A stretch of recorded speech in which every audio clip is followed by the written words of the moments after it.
I would like to welcome you to this first part of our workshop Introduction to Digital Campaigns. My name is Almut. I'm working at Venro as a policy advisor, and among other topics, I'm responsible there for the coordination of trainings to strengthen the civil society. With digital campaigns, NGOs can give their own topics more visibility and put pressure on decision makers. And the question we asked ourselves for this workshop is how do NGOs manage to create effective online campaigns, and how can everyone or how can employees in NGOs especially set up digital campaigns themselves? And I'm pleased that to discuss these issues, we have Michael here, Michael Borum of Oxfam America, to share his expertise with us and give us an overview of the fundamentals of digital campaigning. Thank you all for joining us today. It's a pleasure to be here. I am Michael Borum. I am a digital rights and influencing advisor with Oxfam in USA, based in Boston. Just to set expectations for today, this presentation will be foundational. It is meant to provide you with a useful framework for developing digital strategies for digital campaigns. It is not all of the truth. It is a version of truth. It is my experience and my knowledge. Others of you bring other experience and other knowledge, all of which is valid. So if you feel challenged by any of the content based on your own experience, don't worry. All of it is true and all of it is useful. I'm presenting a version of that, and I hope that you too find it useful for you. And again, thanks to Oxfam Deutschland for bringing me into this group and connecting me with all of you and sponsoring or co-sponsoring today's event. And thanks to Almut for everything she has done to help organize this and bring you all together today. Today's session is going to be mainly a lot of theory and some background. So what can you expect to learn in the next 2 or 4 hours, which is the total time we have allotted for these 2 sessions? Our learning agenda is going to be focusing on strengthening the understanding of the strategic approach to digital campaigning, applying concepts through co-creation, and learning from one another, and then knowing where to find additional resources. But I want to emphasize, you will not learn any magical shortcuts or secrets to digital campaigning success. I don't have secret knowledge that I'm going to share with you today that's going to revolutionize your approach to digital campaigning. So I want to set realistic expectations for what I'm going to be able to do for you today. But hopefully we will learn a lot, and I will be able to help you take your work to another level. So for today, we're going to do a crash course in digital campaigning, a refresher on the basics plus some data, examples of NGO campaigns, and there will be an opportunity for you to share NGO campaigns that you like or have appreciated. We will go through the 6-step campaigning model, which is the framework for developing your digital campaign strategy. We'll look at content planning, creation, management, and promotion, and then there will be a homework assignment.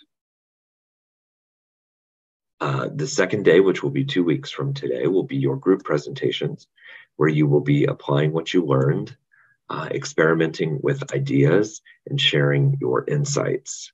All right, so a quick refresher on digital campaigning. This is going to cover some basics and hopefully provide some helpful data for you. First, we're going to start with some definitions. Public campaigning, digital campaigning, are ways of creating and mobilizing public pressure to achieve some kind of outcome or fundamental change. It usually fits within a broader influencing strategy, including policy, research, and lobbying, some of which many of your organizations are probably engaging in.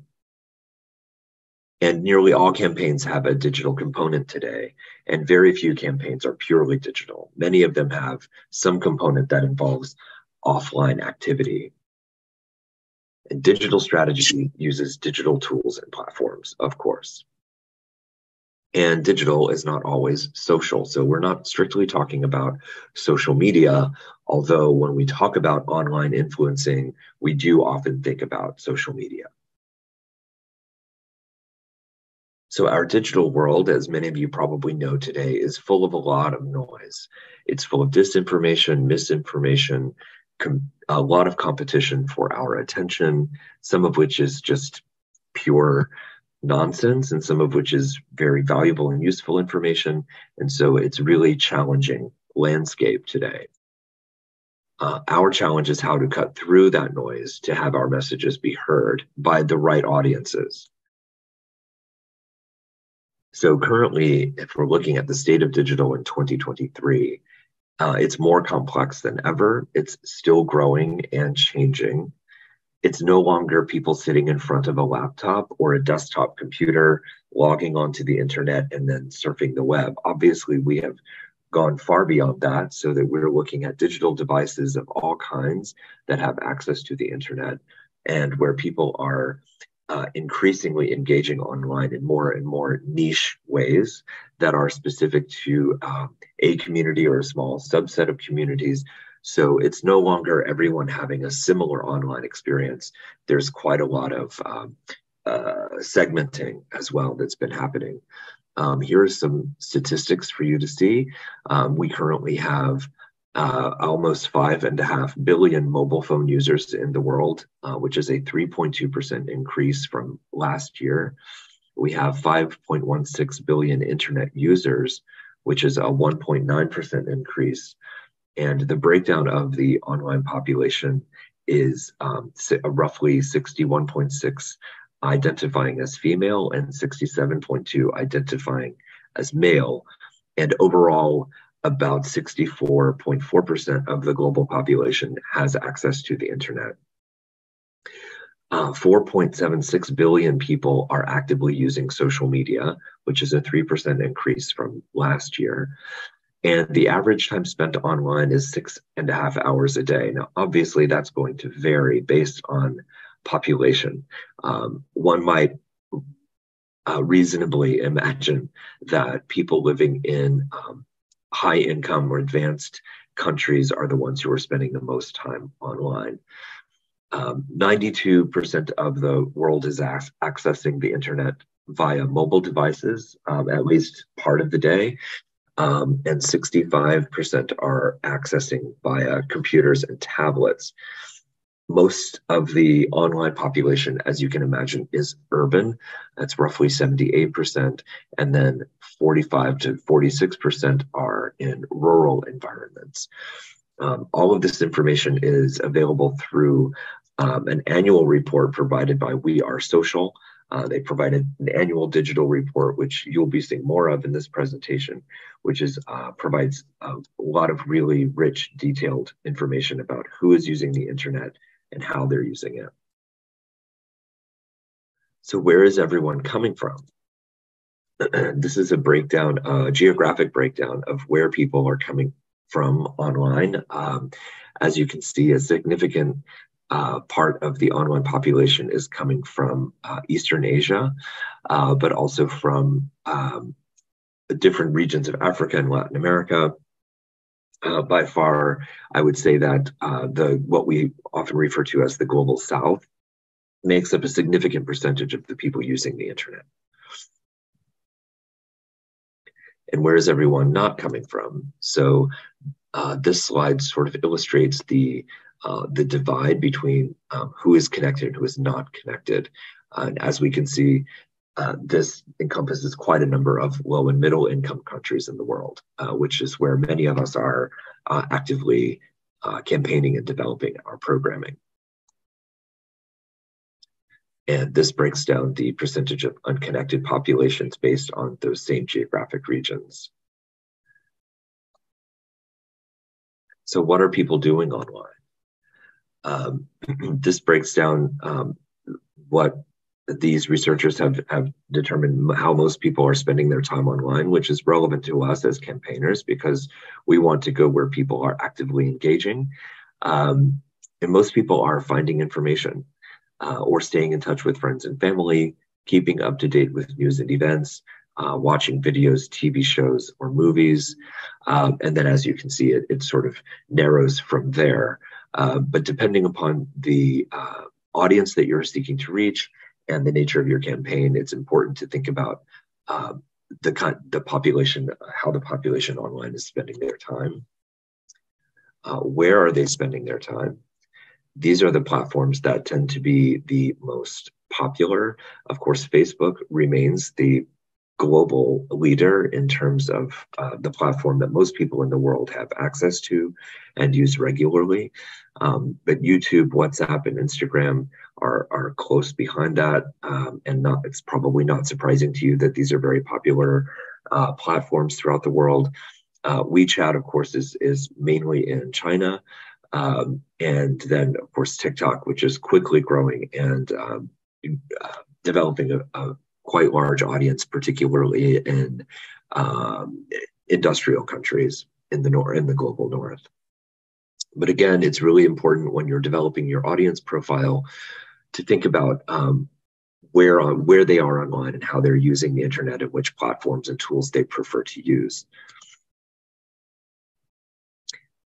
This slide illustrates the ranking of apps based on monthly active users. So people who every month are using the app over and over again. It's slightly different from the slide before. So here we have YouTube and Google are actually the top two for monthly active users in the world. Facebook drops to number 4 and WhatsApp to number 5. So this shows a different dimension of how people are spending their time online month to month.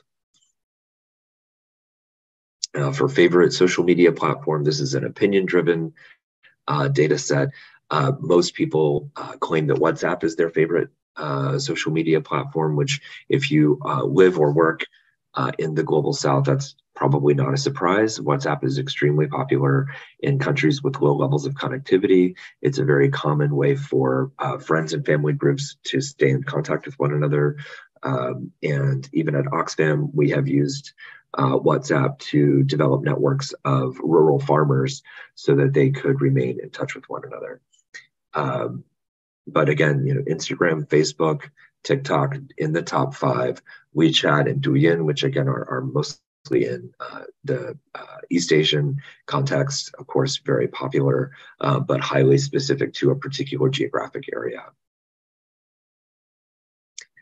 And how are people accessing these apps? Most are connecting through mobile, which again, when we think about most people in the world do not have laptop computers or desktop computers anymore. Most people are accessing the internet through a mobile phone. It may or may not be a smartphone, but this is how most people are getting access. But of course, number 2 is people who are on any kind of other computer, like a laptop. 65% is still quite a large number. And smartphone adoption is very high. 91% of people use a smartphone. And then, of course, 5.2% still have feature phones, which is important, again, when we're thinking about who our target audience is for our campaign.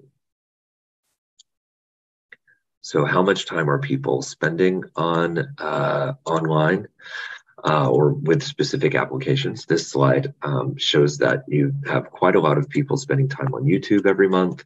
Again, Facebook, WhatsApp, Instagram, TikTok, these are very consistent across many categories as being the most popular platforms to engage people. Twitter continues to narrow its audience because for lots of reasons, I think, but this data set was not, I think this data set came together before the impacts of Elon Musk's takeover of Twitter had been fully felt. So we can imagine that even today, Twitter's audience is continuing to narrow, but it does remain mostly for niche, lots of media people, lots of public figures, political leaders, and NGOs as well use it to communicate with those audiences. Time spent using social apps. TikTok, this is one of the ways in which TikTok is kind of leading, is that more people spend more time on TikTok than with many other apps. It has a very addictive quality. It's very video driven. It's very conducive to consuming content quickly and moving to the next thing. And YouTube, similarly, as you can see, video content tends to be very high performing in terms of engaging online users. But again, Facebook is still number 3, still a highly used application, very popular, as is WhatsApp and Instagram, of course, all of which are owned by the same company. Share of mobile time by app category. This sort of shows how people are dividing their time. Smartphone usage is the highest percentage of time that people spend engaged with their smartphone device. Probably not a surprise to you either. Most people are spending time doing social media or communications, and then followed by photos and videos, and browsing the web or playing games. Again, really useful to understand how people are using devices and how they're using their time when you're thinking about which channels to choose and which platforms to use to reach your audience. So why is all of this data important? It's really important for us to create more powerful messages that focus on finding your audience. Who are your people? Where are they? Find the right platforms for your message, your audience, and your campaign objectives. Create content worth sharing that is context and audience appropriate, and test and refine your creative ideas. It's also helpful to reach influencers who can help amplify your message to broader audiences that you might not otherwise be able to reach organically, and create what we call phygital activations, which is where you can take advantage of the intersection of the real world and the virtual world to complement one another. It's also very important to test and develop and adjust your KPIs as you learn, KPIs being key performance indicators, so that you can do your measurement evaluation and learning. And then ultimately, you want to be useful to your audience. You want your campaign to be something that adds value to their lives, that connects with them on an emotional level, and that they find is, like I said, additive and useful to them. It's hard to convince someone to add something important to their lives if they don't feel that natural connection.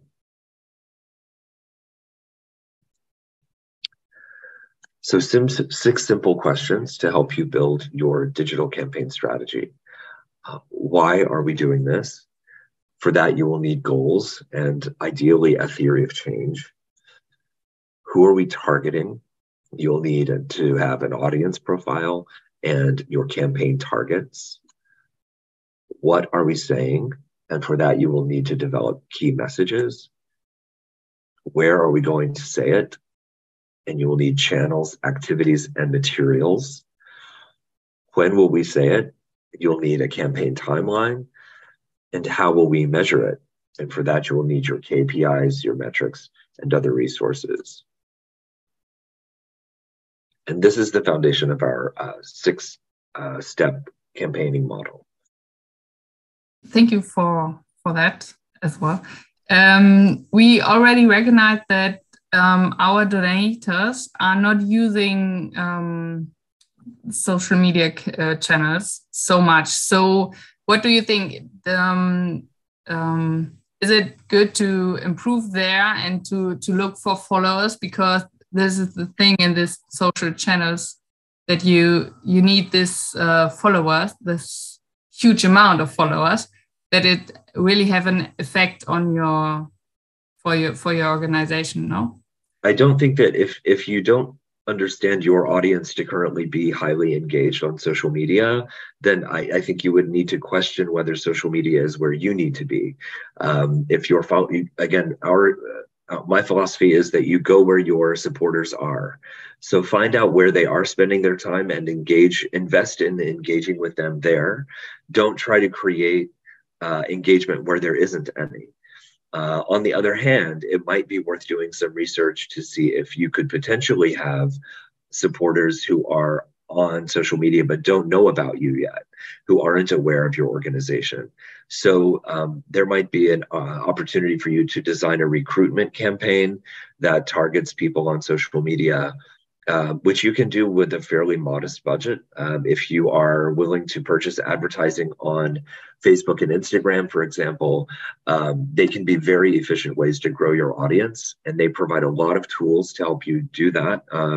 You can target very finely the geographic area and the type of individual that you understand to be your typical supporter, and you can recruit supporters through social media that way. That's certainly one approach. And again, you can experiment with a modest budget to see if you get results from that. If it doesn't deliver results, then that may indicate that your supporters tend not to be on social media, which you seem to think that may be true anyway. And then it's about saying, okay, well, where are they and how can we increase our engagement with them? And that may be simply through something like email. It may be some other approach to digital that you haven't considered yet. But I think understanding how your audience prefers to engage with you and your content online is the first step. And then having some experiments that you can budget for to see if possibly you could grow your audience in other channels as well. But in my experience, I've been doing this for, I've been online working with digital for 28 years. It's hard to convince people to change their habits. You're much more likely to succeed if you find out where they are and you engage with them on their terms where they are comfortable. All right, so I'm going to give some illustrative examples of NGO campaigns from a few years ago and some from more contemporary. And then we're going to do an exercise where you get to tell me which NGO campaigns you have thought were really effective. So a few years ago, an organization in Lebanon called CAFA launched a campaign called the Red Thumb Campaign. The idea was, if you vote for us, we'll vote for you. This was a women's rights group that was pushing legislation in Lebanon to protect women from domestic violence. The Red Thumb Campaign was meant to be a sign that in many countries, when you vote, the voter receives a mark on their thumb or some other way of indicating that they have voted. And this NGO adopted the red thumb as a sign that somebody supported their initiative. They wanted to generate a lot of public awareness and engagement to pressure the government and particular members of parliament to pass this legislation, which was an anti-gender-based violence legislation.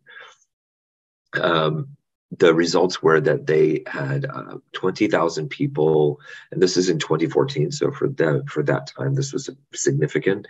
They got 20,000 red thumbs shared on social media. They had a 700% increase in online conversation about domestic violence, and the law ultimately passed.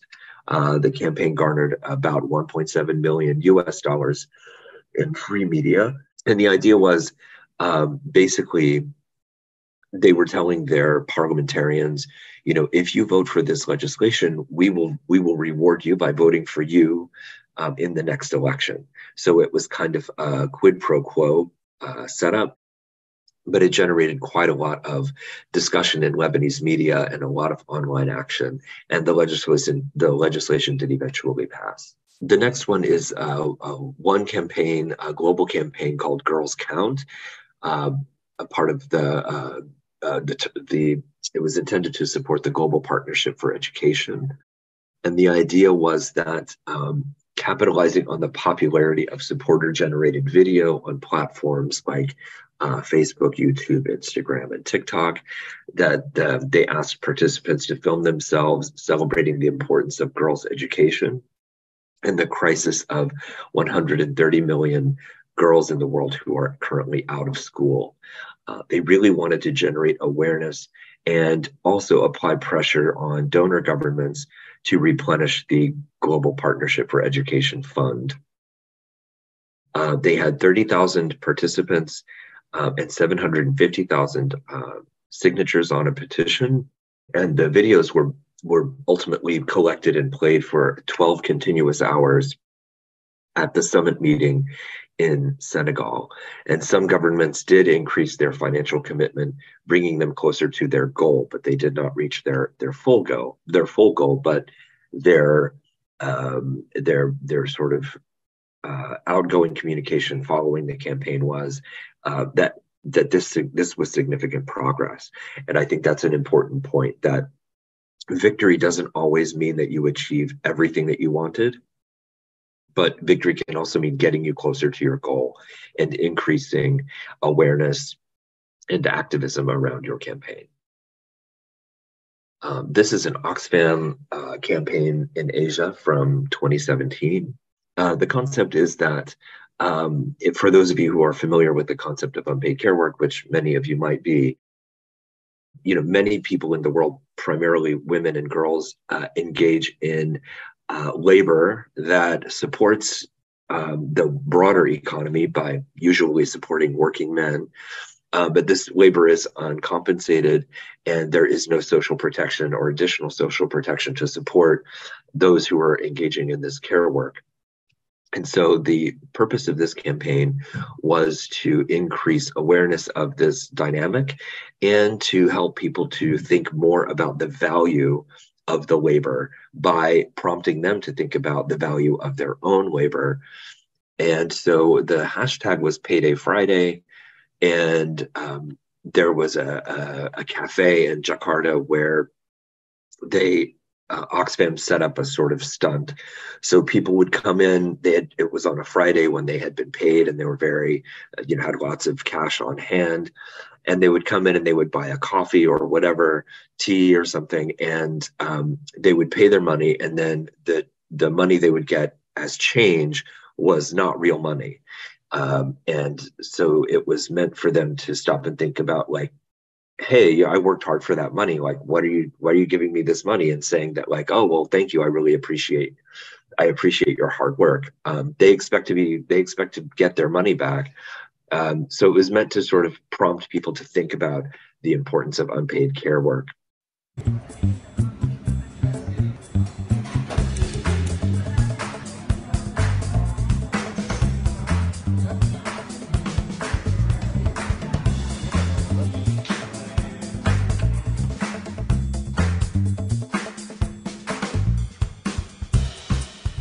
Kembaliannya, Pak.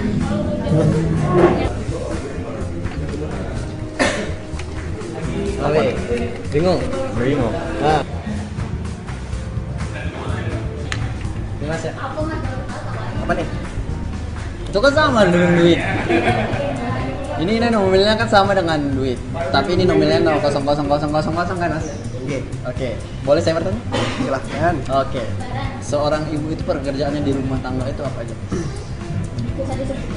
Wah, banyak sih ya, banyak suami, dia ngurus anak, ngurus apa segala rumah segala macam. Dan kalau misalnya saya boleh tahu, itu ternilai nggak, atau kita misalnya kita gaji itu dapat nggak harganya? Oh, Kalau mikir sih. Oke.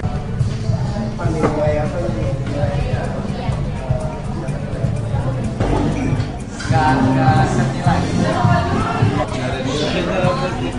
harus dalam nominal. Karena istri itu nggak bisa dihargai dengan nominal.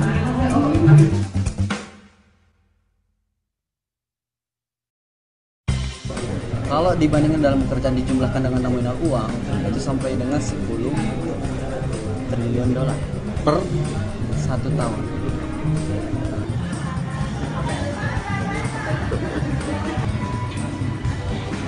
Oh ya. Jadi Menurut saya malah lebih. menurut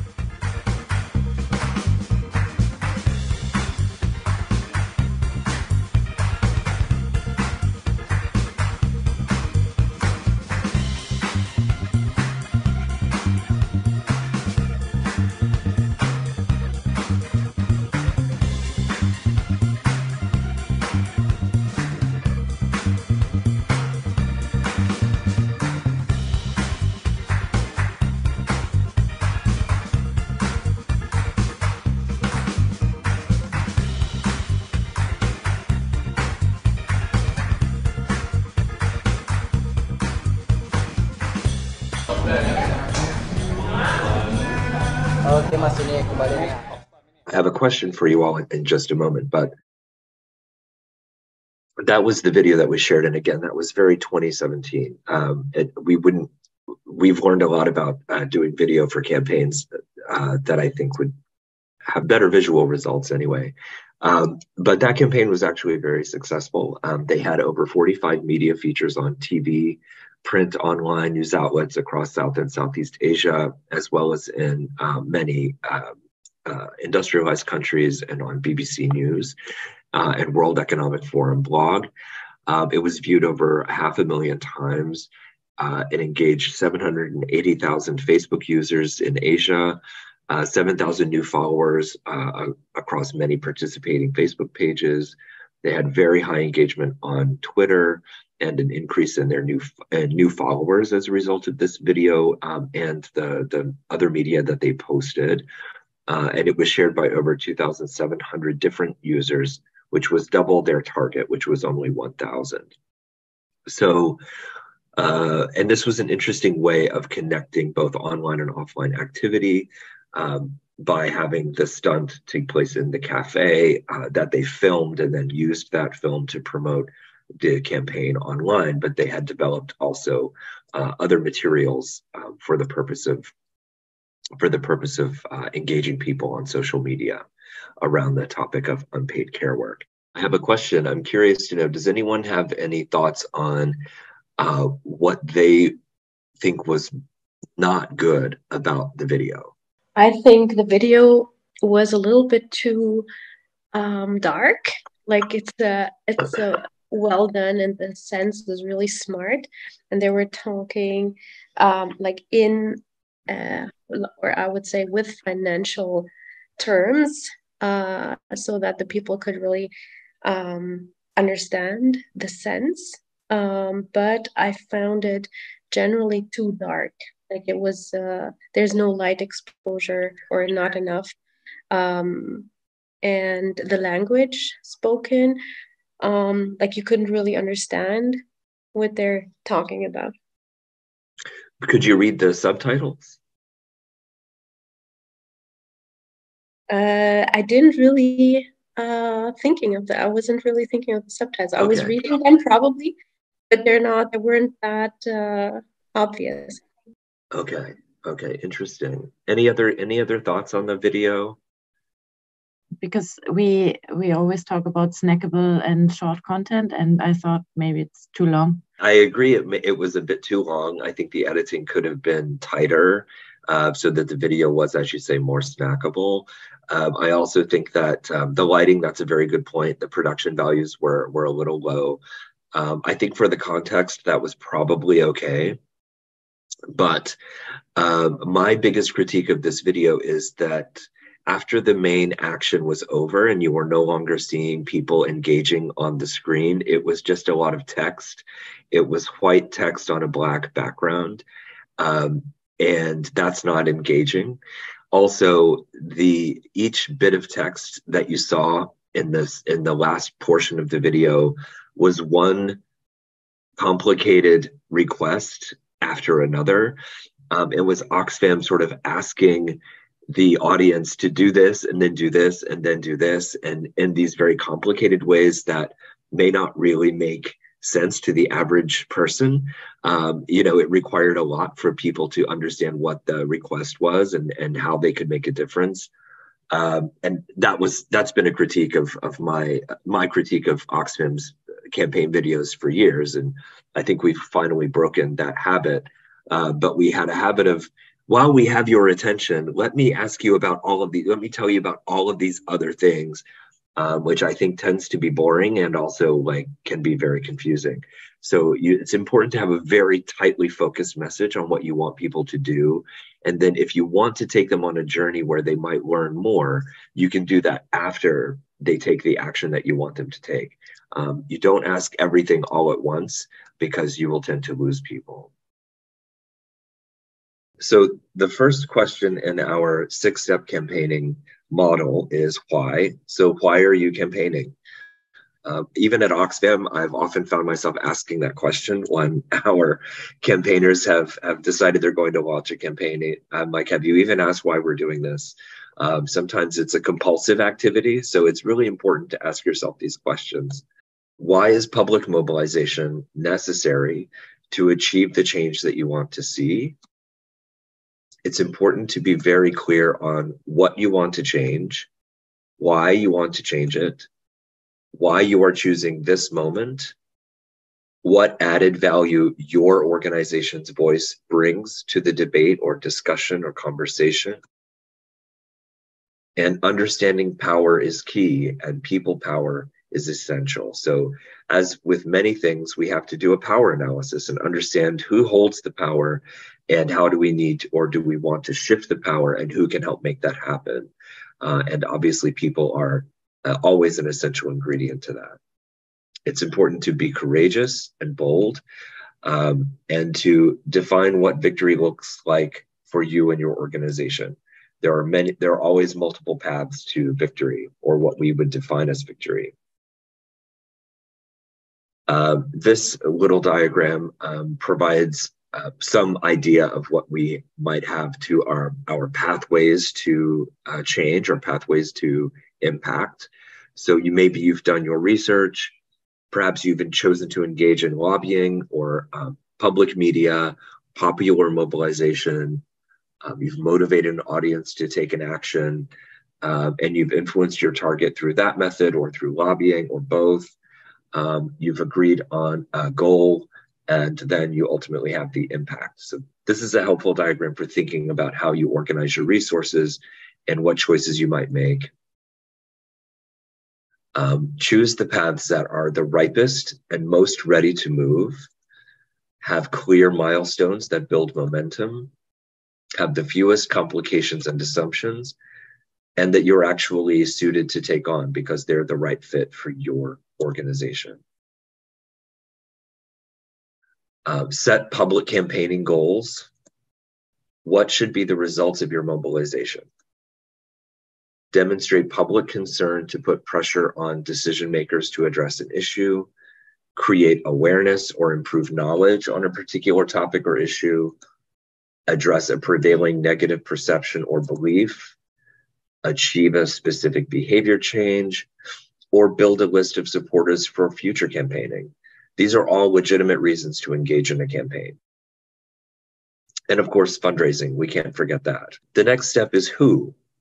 So who among the general public will have the biggest influence on your campaign target?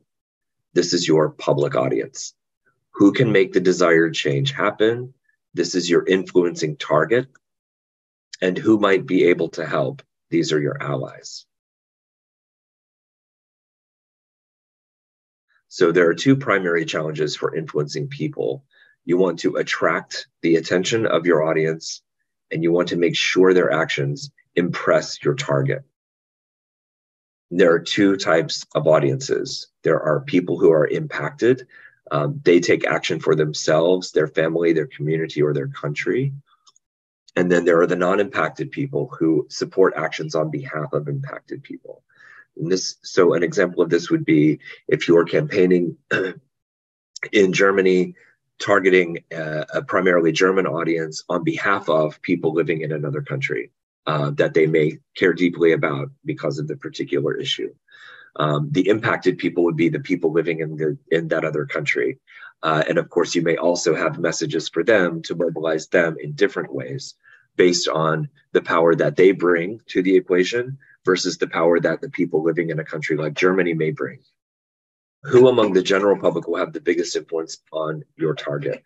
It could be impacted or non-impacted people, and sometimes they live in the same place. It could be a new audience or existing supporters. Do the supporters that you currently have represent an influential enough base to make a difference, or do you need to go out and find new supporters who represent different demographics and have different profiles when it comes to their power and influence? It's really important to be as specific as possible. For example, the audience you wish to mobilize could be female small-scale farmers affected by climate change in Zambia, like that kind of very specific description. Urban middle-class citizens aged 18 to 45 in Lagos, Nigeria, or unemployed youth aged 18 to 25 in Sao Paulo, Brazil. It's very important to understand the very specific people that you're wishing to engage with, because they're the ones that are most likely to care about the specific issue. I know that at Oxfam in years past, we have often made the mistake of saying, well, we want to reach everyone. We want to mobilize everyone. And that's a very inefficient way to spend your limited resources. It's much better when you understand very clearly who the people are that you want to reach and you know how to reach them. Once you understand who your audience is, you can design a campaign experience that produces real value and resonates with them as individuals and respects where they're coming from and where they are at that moment.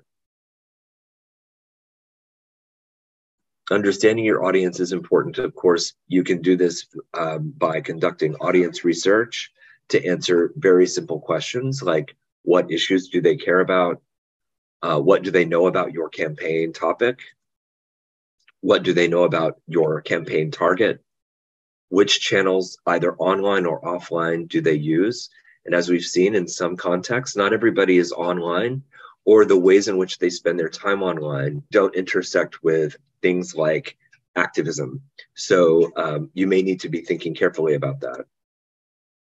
Why would they engage with your campaign? What makes you so special that they would give you their attention and their time? And why would your campaign target listen to these people specifically? In many contexts, especially today, we are in a situation where power holders don't care about who is suffering and who is not receiving the services that they need, or who is being disenfranchised. So who would they listen to? Audience profiling is very important. Some of you who have a background in marketing, or especially in fundraising, probably have some experience with developing personas who are hypothetical versions of your audience, your ideal audience member.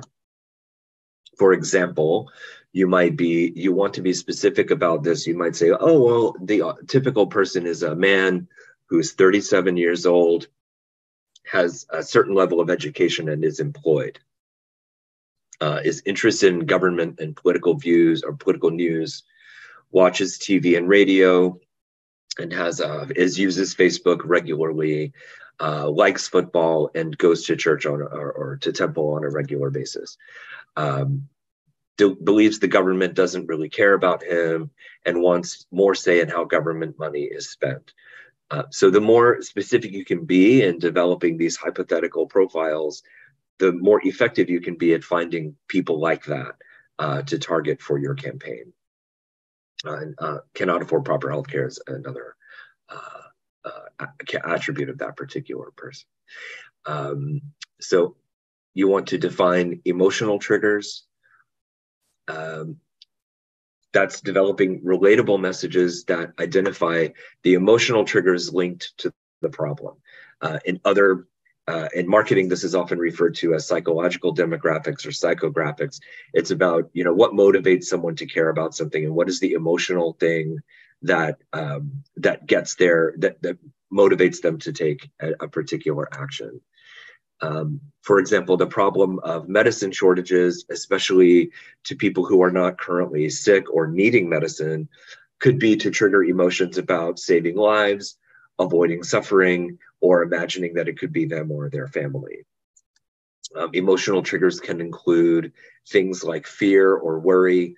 I wouldn't necessarily recommend campaigning on fear unless you're really able to tie that to data.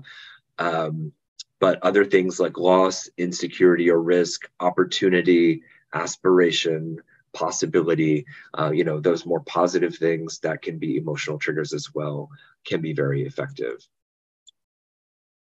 Motivators for decision makers and power holders. This could include reputational risk or reward, both political and corporate. So we looked at the Red Thumb campaign, and there was certainly a risk for parliamentarians who thought that, well, I could actually lose the election if I don't support this legislation. So that was very explicitly built into that campaign. There could be financial risk or reward for the decision maker or power holder, profit opportunity, For the general public, this could be emotions about health, family, income, etc., a kind of injustice, a kind of villain versus hero dynamic, again, social or financial rewards, and the possibility to contribute to important change, to be a change maker. I would say, again, in the past, my organization has been too willing to lean on the idea that people want to make change. They want to make a difference. And this is enough. And of course, we learned that that wasn't always enough. It's important to understand your target as well as possible. So what kind of public campaigning pressure is your target most sensitive to? A petition, is that likely to make a difference? Direct emails or phone calls or faxes in some cases, or text messages. Social media pressure, kind of attack video that sort of characterizes their brand in a very negative way, using, of course, facts and data. Of a street protest where maybe you organize online for people to meet at a particular time and place for an in-person protest. This will translate into the single most desired action that you want your public audience to take. So whatever is most likely to move your target is how you want to think about designing the action. That could be signing a petition, sending an email or a text message, or making a phone call, sharing a video on social media, or attending a street protest. It's very important to mind your context, of course. Many of you are probably very aware of this. What is the state of civil society in the country, region, or locality of the campaign action? Are civil society organizations empowered, respected, and free to speak truth to power? Or is open civil society dialogue repressed or punished? These factors should also influence your campaign design. Some of you may be familiar with the Civicus Civil Society Monitor, which I have a small screenshot of here on this slide, and the link to the URL of the page. This provides up-to-date awareness of the state of civil society in a particular country, and they provide some context for their assessments. So this is a useful tool as well if the campaign that you are designing is not in the country where you reside. It's important to conduct a risk assessment so that you are prepared for negative backlash or outcomes from your campaign. Is your activity likely to be disrupted, and who might be likely to do that? Is it possible that this campaign activity could affect day-to-day operations, and can you afford that impact? If your campaign tactics may encounter government hostility, how can you adapt to this environment in a way that avoids or minimizes such conflict? Are there ways to achieve your goals without attracting negative attention from the authorities or media? So who is on your side, and how can you leverage that to your advantage? And if relevant, it's important to secure your digital assets and public profiles, and to use secure and encrypted communications tools, to think about digital safety for your staff and for any volunteers who are engaging in your campaign. And what is your backup plan for any kind of disruption or worst case scenario?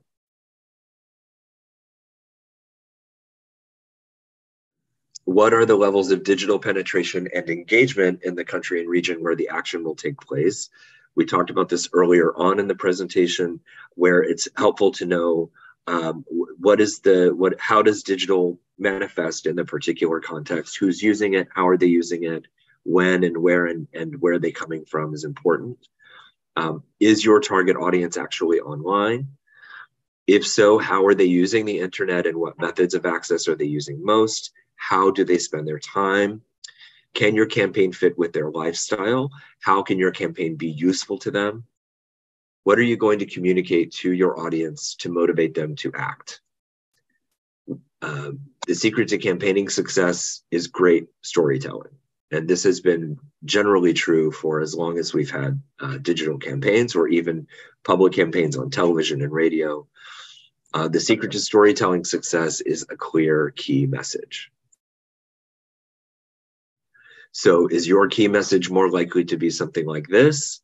which you have an NGO lobbyist who's got a very complicated theory of change and a series of asks and a power analysis that's going to be very complicated to communicate. It could be that this is the kind of campaign that you're conducting, which is going to be for a very specific audience and a very specific target. Or is your campaign more likely to be something like this, where you boil the message down to something very clear, very easy to understand, very easy to communicate, that fits on a placard that a supporter can carry out into the street? A key message is the core content of all of your communications materials and activities. It's what you want your audience to remember from your campaign. If they don't take anything away, anything else away, you want them to remember that. It should be concise and jargon-free.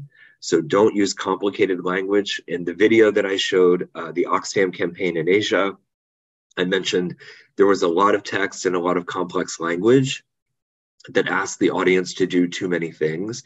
And I think that left the audience not knowing what the one thing was they were supposed to do. So you want to be able to have your key message broken into 3 pieces.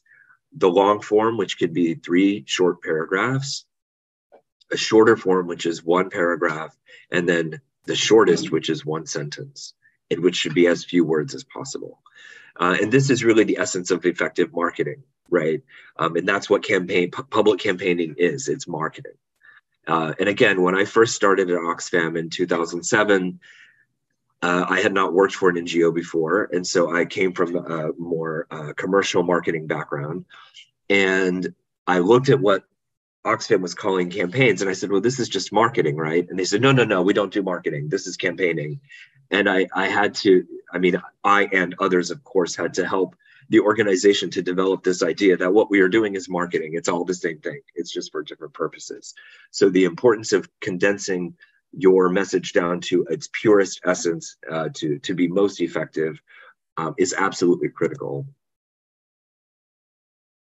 The elements of a key message, it should aim to capture what you want to achieve, why you want to achieve it, positive consequences of action or negative consequences of no action, how you propose to achieve the change, what action you want the audience to take, which is the call to action, and use your rational and emotional triggers. Is the call to action likely to appeal to their brain, to their cerebral thinking, their rational mind, or is it going to appeal to their emotions? Are you going to trigger their emotional reaction? A key message should be concise, so you should be able to explain your key message, your campaign message, in 1 minute or less, certainly less than 1 minute, particularly when we're talking about digital. It should be jargon-free and written in the everyday language of your public audience. So none of the NGO speak that we are so used to. We should write it for everyday people.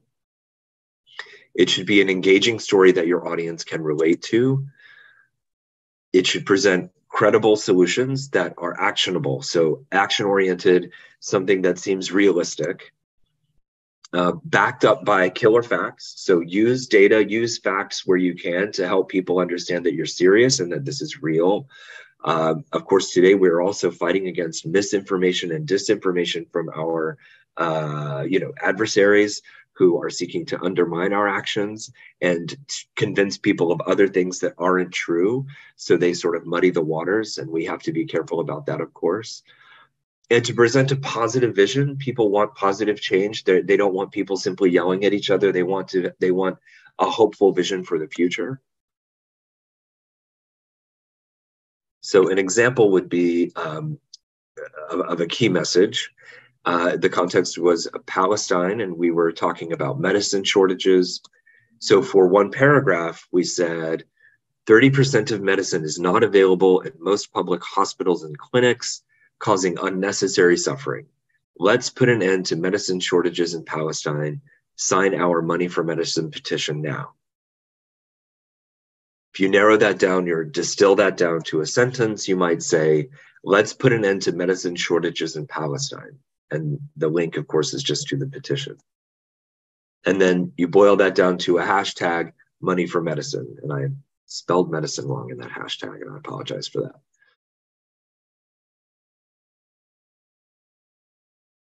Your key message should be tailored for multiple audiences. For example, if we were talking about an anti-smoking campaign, the key message might be reducing smoking-related illness makes healthcare more affordable for everyone. So we're thinking about both the high costs of healthcare and the impact that smoking has on the cost of healthcare. So we want to reduce smoking as a way of changing the impact that has on everyone because it makes healthcare more expensive. So for doctors, you might say, passive smoking is an expensive public health hazard that requires responsive public health laws and regulations, because that's a message that a doctor can relate to. For a policymaker, you might say, smoking bans in public places achieve clear health benefits at reasonable or low costs and are politically popular. And for teenage boys, which is a population that is very highly likely to take on smoking at a young age, you might say, no one likes kissing you after you've had a cigarette. So this is an idea of speaking to them in the language that they can understand, and that sort of gets to something that matters to them. And it can also be fun. You shouldn't be afraid to have a little bit of fun. So building on your key message, a good key message should be woven through all of your communications materials and activities. So consistency is really important. A good key message makes it easier to create your campaign hashtags, social media posts, and petitions. So, you know, being consistent simply makes it easier to create more materials. And then think about how you will visualize your key message. This is, again, about marketing. What images do you want to use? Repetition is critical because many of us who maybe have worked in marketing and fundraising are familiar with the fact that usually someone has to hear the same message 2 or 3 times or more to finally remember it. So repetition is important. This is a visualization, for example, of a Save Our Medicines, Save Lives campaign, where we try to use a few different things. So we have a headline, we have a hashtag, we have a paragraph, and we have an image that sort of communicates the desperate situation.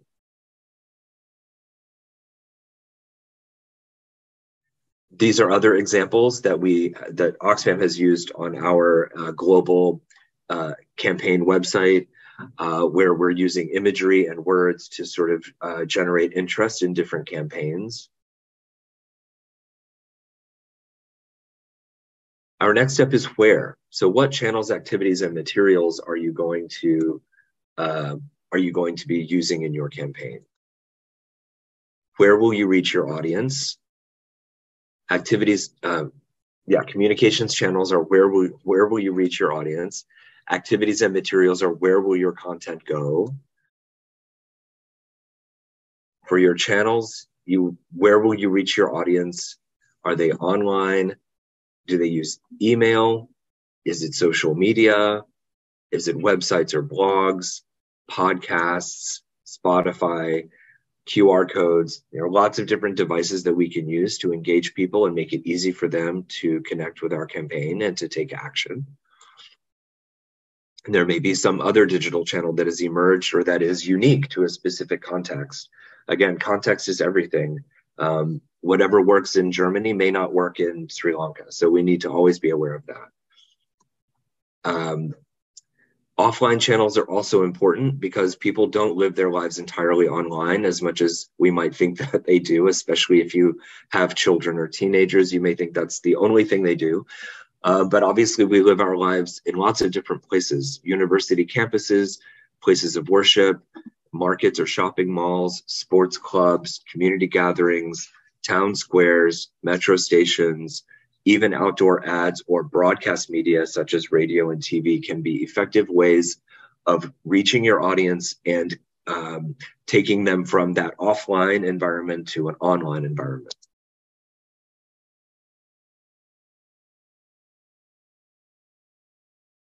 So where will you reach your audience?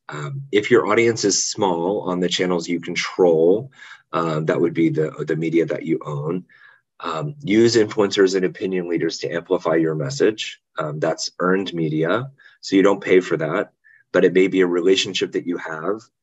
For example, Oxfam has staff who maintain relationships with musicians, actors, movie producers, television producers, people who can reach a much larger audience in a different way with a different voice on our behalf.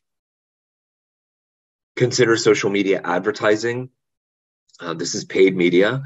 It can be very cost effective and reach large customized audiences quickly. Earlier, I referred to Facebook and Instagram advertising. If that's something that you think could work for you, for example, they do provide really excellent tools that allow you to create your ideal audience, and they'll tell you, okay, it looks like we have this many people who use our platforms who fit that description. And then they tell you how much it will charge, how much it will cost for you to reach those people over a certain period of time. And you can either say, I want likes, or I want, people to join a Facebook group or something like that. And it's highly tailorable, and it's not actually outrageously expensive. Traditional channels like radio, TV, and print may be more effective to achieve results with some audiences, particularly in contexts with low internet penetration or adoption, or if your target audience are people who are less likely to be online. Remember again that there's a lot of crossover between traditional media and digital. You want to choose your activities carefully. What activities will you undertake to engage your audience and motivate them to take the desired action? Examples would be storytelling on social media, sort of a serialized storytelling over multiple days, where you might post a video one week, and the next week you post another video that continues the story. You could do an email campaign, a public demonstration, a flash mob, an exhibition, where you might organize something in conjunction with a museum or another public space where you can do a specific curated exhibition, a video production, which certainly can be expensive if you want it to be very highly produced and professionally done. But we have found that as video has become more and more common and popular online, particularly with platforms like TikTok or Snapchat, YouTube, of course, and also Facebook, where you can upload videos either live or just make a rudimentary video and upload that audiences tend to respond very well to that. The very polished professional video, unless it's very short and really effective, tends to not hold people's attention as much. Again, radio programs are great, talk shows, things of that nature. Film festivals are another great way to reach a different audience. Holding a community film screening, if it's for example, a documentary that speaks to the issue that you're campaigning on, that's a great way to convene the public. And music concerts, of course, also really effective, especially if the performers are on your side and willing to speak on behalf of your campaign. So you want to develop your materials. You want to think about what materials you'll need. You may still need things like flyers or posters, even if they're just digital. Do you want to enhance your existing website or develop a new website for the campaign? Or do you want to have a microsite for the campaign that's very highly focused and specific with maybe a unique website address? Do you want to create a unique Facebook group or other social media platform profiles that are specific to your campaign and that are maybe time bound, or do you want to have this be something that you carry on for a longer period? It's very important, though, that you're able to commit the resources to this. I know that Oxfam has in the past made the mistake of thinking that, oh yes, we're going to have our own microsite and a Facebook group and a Facebook profile and a Twitter profile and a YouTube page for this campaign. And then a year later, nobody is adding content, nobody is maintaining these, nobody is engaging with anyone. They have become these sort of digital tombstones where nothing's happening anymore. And that is a potential brand risk. So if you're going to do something like that, When you're through with it, sort of deactivate it, or find a way to make sure that it is integrated into your ongoing digital maintenance process. Videos, of course, are great. They don't have to be very expensive. As I just explained, you can do it cheaply and it would still be effective. Share graphics are very important. We do that a lot at Oxfam, where we have like a simple message on a kind of digital card that you can post to social media or email. Infographics are a great way to communicate the facts that you have. If you have data that you want to present in an interesting way, working with the designer to come up with a way to do that graphically can be very effective, especially if your audience, if the graphical representation is something that your audience would appreciate, whether that's something that's funny or cute or serious. Again, radio ads in many markets, radio continues to be one of the most effective ways to reach a wide audience. Important to think about that. And print ads as well. If in the particular context there is print media circulation that is known to be effective at reaching a particular audience. And again, sometimes the audience might be a very highly refined or professional audience that do read specific periodicals on a regular basis. So print advertising is always something that you want to think about having in the mix. And remember your campaign goal and theory of change. Ask questions like, how will this particular tactic help to achieve the change we seek? You don't want to just say, well, we're going to do everything and then hope for the best. Being strategic means making choices. Don't be afraid to choose only the most effective activities and materials. And that can be based on your prior experience.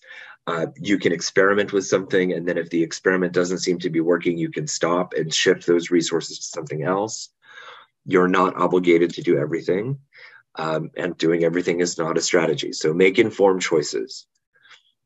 More tactics to consider: movement builders like petitions, public attention generators like public stunts, protests, research reports can be very effective, again, depending on who you're targeting and how you want to mobilize them.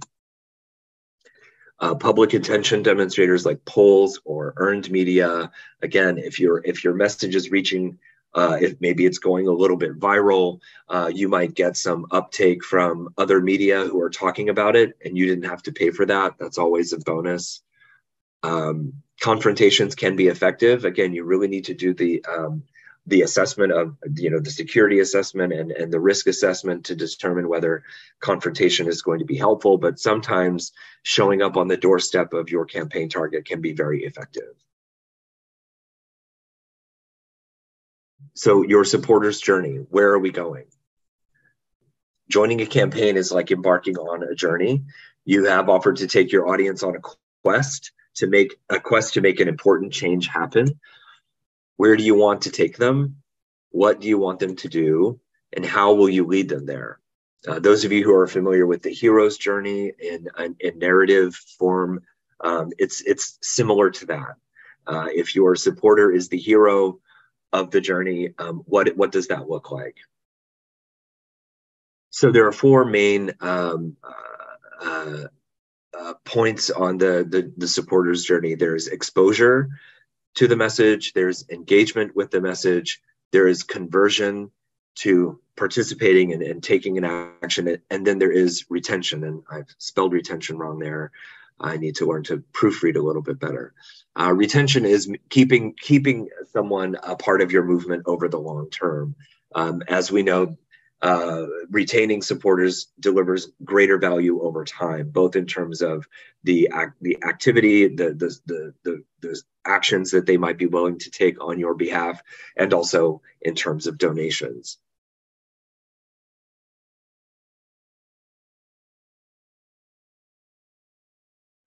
This is another way of illustrating the supporter's journey. You've probably heard this referred to before as a pyramid or a funnel, those kind of visual metaphors. I also think of it as kind of a vortex, something that's moving in kind of a circular pattern where people are coming into the engagement, they're exposed to the message, they move to being engaged with it, maybe they convert to take action, and they're retained, but they're also recruiting other people to come into, digital allows us that sort of multiplying effect, that viral effect, people passing on the information to their networks and sharing that and bringing other people into this cycle that keeps repeating. Another way of looking at this is you establish a narrative, you tell stories and share facts, you promote action, the action is taken, and you provide your supporters with shareable and actionable updates and resources that can then bring more people into this, this vortex. The actions they can take that correspond to this are they can view, like, or share your content or your message. They might then join or follow or create something, like they may create content that adds to the campaign. They may attend an event. They can then sign a petition or convene something on their own. They may make a purchase or make a donation. And then they may engage in advocacy on your behalf as a volunteer and recruit more people back in. So these are the actions that correspond to their journey. This is an example of a supporter journey worksheet. You don't have to use this particular one, but this is something you could easily create in a tool like Microsoft Excel, where you map it out, the different phases of the supporter journey, what activities and channels might support that. Are there public influencers that might also be useful to you in these different phases, and how can you engage them in different activities and channels? It's just a very useful tool. Your campaign timeline. So now we're getting into the when. When are you planning your activities and communicating your messages? You need to identify strategic moments, such as an election or some crisis, for getting your audience to respond. So it's usually something that's connected to time. Create a realistic timeline that lays out all of the activities required to achieve your objectives. And you want to think about which activities should be completed before others can begin. And are you concentrating your activities or messages or spreading them out over time? And of course, because this is a time-bound issue, only you can know what time you have and what you can manage within that. The elements of a timeline are key moments, campaign activities that support those key moments, the materials that support those activities, and it's useful to include the required number of units, if that applies, if you're producing things, the deadlines for producing them, of course, the staff and resources for producing them, and the roles and responsibilities for production and distribution, and budgets. It's often comes down to that, and it's important to always bear that in mind. And the goal of this specific activity. What good is this going to do us? If we're going to be spending money and resources on it, what's its specific purpose, and how are we going to measure whether or not that was effective? This is an example of a timeline worksheet. This is something that you, again, can create easily in Microsoft Excel or similar spreadsheet program, where you're mapping out your key moments and your time, your activities, your materials, your deadlines, location, if that applies. And of course, these are not the only criteria that you might want to capture in this kind of worksheet, but this is sort of a basic starter template.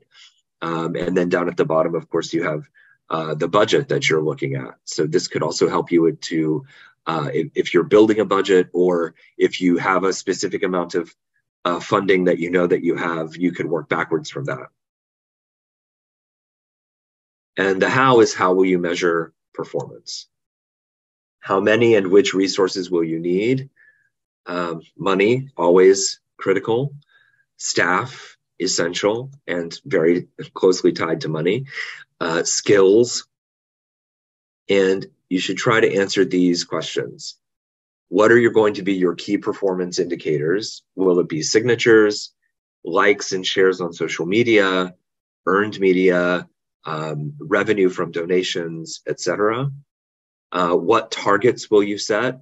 We want 100,000 signatures because we think that's a large enough, number to influence our target. How and when will you collect data, and what data can you collect?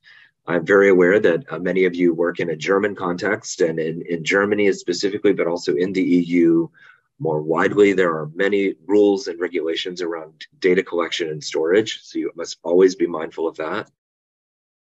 How many people do you want to reach? And how many people do you want to take action? Set goals for yourself, set realistic goals. At Oxfam, again, historically, not anymore, but historically, we used to say, oh, we want to get 1 million signatures. And we didn't even know how to reach 1 million people in a way that we could measure. So, be realistic and work within the scope of what you can achieve. It's okay to be ambitious, but set your realistic goal, and then maybe set a reach goal that, you want to maybe strive for, but be realistic. And how much engagement do you want to see?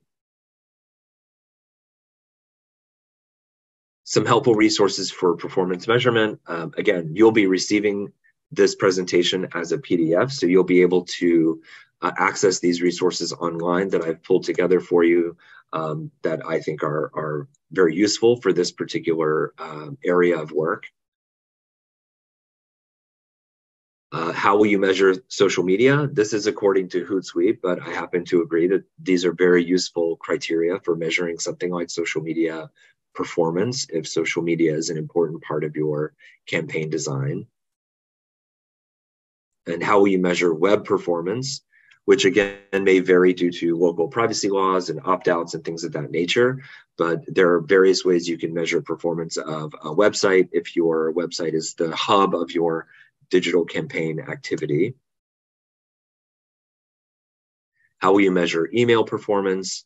Again, this varies according to local laws and your audience retention rate. But these are the types of criteria that you might consider as KPIs. Which tools can you use? These are recommendations. They're not endorsements by me or by Oxfam, but these are very commonly used tools in the digital campaigning toolbox. Some of these are free, some of them require subscription, some of them require a license, and it varies according to how many users you have. But the things for Twitter and for Meta and Google, those are free. The other ones, Hootsuite has a free version. HubSpot, Buffer, and Sprout offer a mix of free and license, but they tend to be more you have to pay for the license, and they can, depending on the number of people using the tool, it can be very expensive. I have a question in regards to the examples you've shown. Most of them were advocacy campaigns only. Yeah. And I'm interested in the intersection of advocacy and fundraising. So how do you combine advocacy and fundraising campaigns without them being too overwhelming to the donor or the audience, and without them losing the campaign strength? Our focus is on advocacy for this presentation and for this exercise. Fundraising is not the central purpose of this presentation, so I apologize if that wasn't communicated clearly.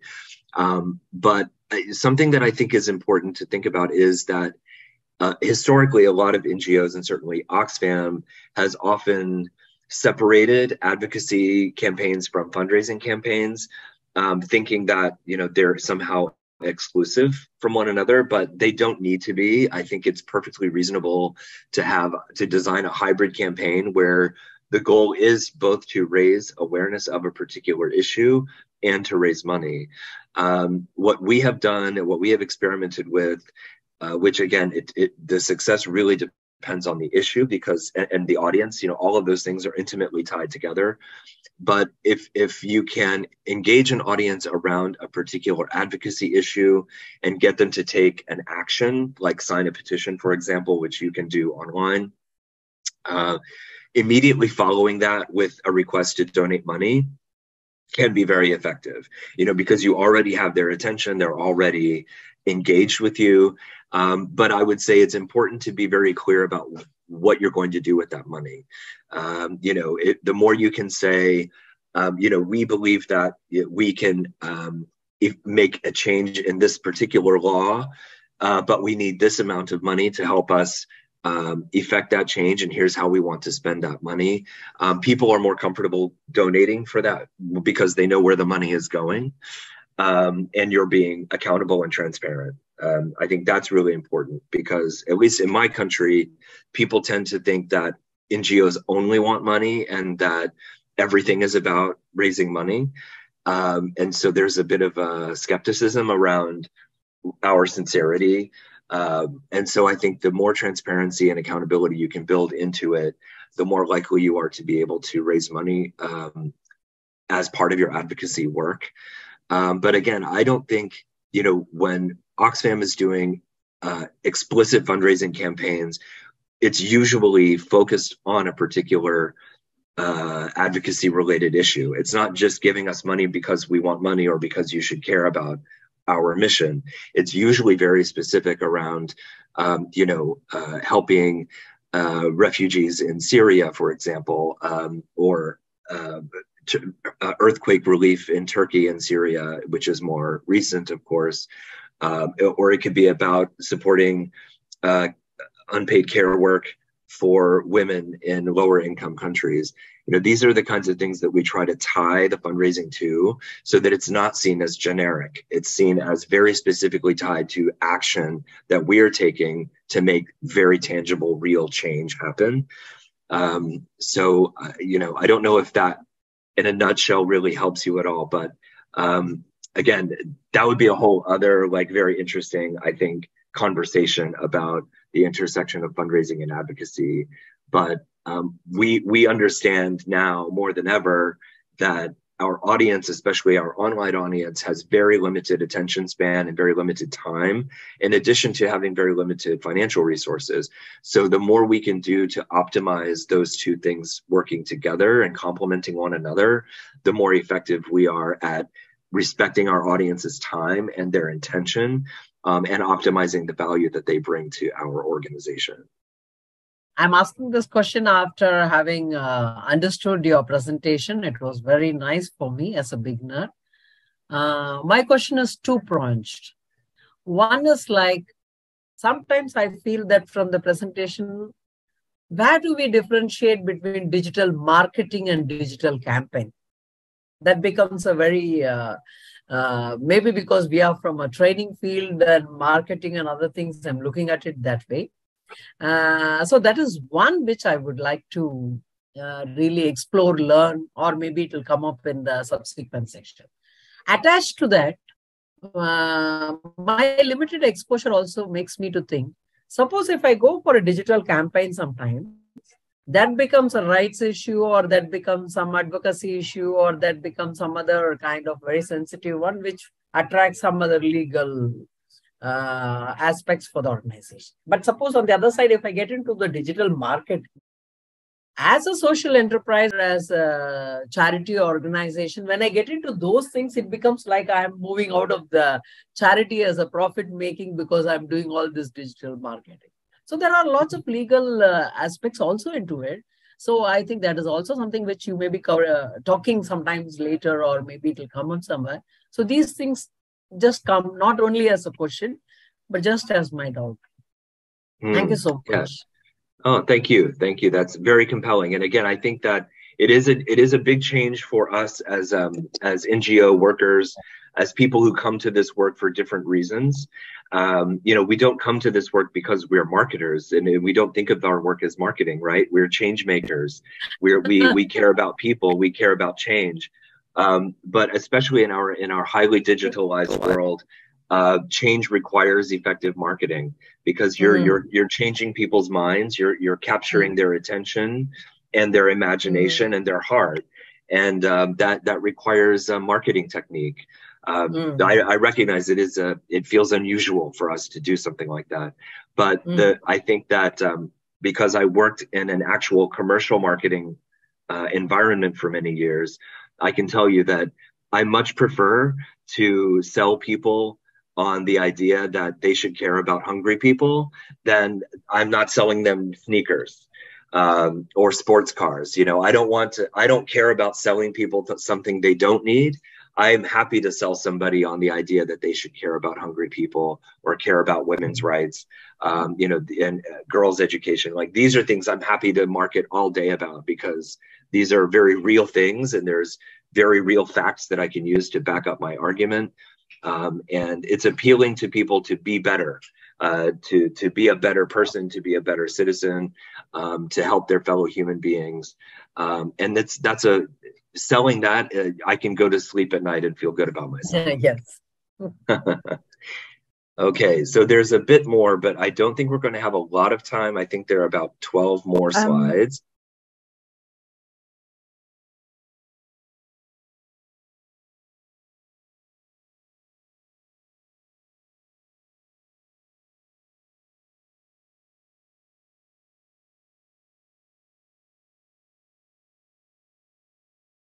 As you'll see, the presentation has a few more slides that may be useful to you, and you will have a copy of this presentation so you can review it on your own time. Thank you very much, Michael, for giving us the introduction to the 6-step model. Thank you very much for your attention. Have a good time, and we look already forward to the next session in March.